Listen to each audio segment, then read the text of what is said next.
Pays France, région Île-de-France, département du Val d'Oise. Type hôpital sanatorium. État 2 bâtiments en ruine, un bâtiment actif, projet de réhabilitation voté.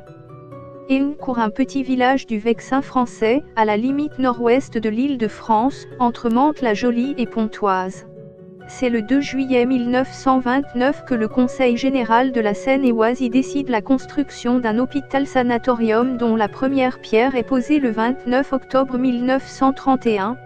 Le projet, architecturalement novateur, comprenait 3 bâtiments principaux figurant un transatlantique vivant, prêt à voguer vers la haute mer. L'ouverture a lieu le 18 juillet 1933, 100 lits confiés au docteur Albert Feuret, élève du professeur Léon Bernard, spécialiste des traitements médicaux et chirurgicaux de la tuberculose, pneumolyse, thoracoplastie, phrénisectomie, collapsothérapie, etc. L'ouverture à 500 lits a lieu en octobre 1933. En 1934, 150 hommes, 141 femmes, 127 enfants sont hospitalisés. La même année, 209 patients quittent le sanatorium, 45 décèdent. Le pavillon des enfants ferme le 9 février 1939, le sanatorium ferme le 9 juin 1940. Le 5 octobre 1940 s'ouvre le premier camp d'internement administratif de la zone nord, en lieu et place du sanatorium.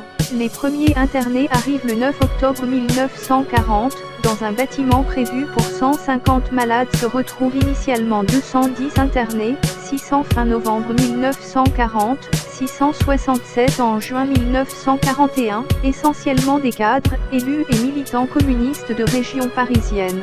Un grand nombre est transféré vers d'autres camps, dont Chateaubriand, 9 seront fusillés dont J.P. Timbaud, Compiègne, Drancy et les camps de la mort. Les politiques sont remplacés par des femmes, résistantes et juives, à partir de mai 1942, avant qu'elles ne soient transférées vers Drancy et Auschwitz. Le camp ferme définitivement le 15 septembre 1942.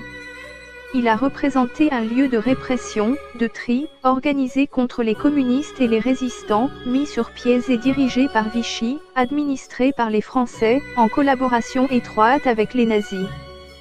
Dès novembre 1942, la sanatorium accueille une école de police, formant des groupes mobiles de réserve, les miliciens. Une cérémonie de remise de fanion a lieu le 31 mars 1943, en présence de René Bousquet, secrétaire général à la police. L'école est dissoute le 13 septembre 1943. Le sanatorium rouvre en 1945. Il est transformé en centre de rééducation et ne fonctionne plus, à l'heure actuelle, que sur un seul bâtiment. Les 2 autres sont à l'abandon. Merci de lâcher un pouce bleu à la vidéo si tu aimes ce que je fais, abonne-toi à ma chaîne, laisse un commentaire, dites-moi si vous aimez ce genre de vidéo pour savoir si je dois continuer dans cette voie. Merci à vous.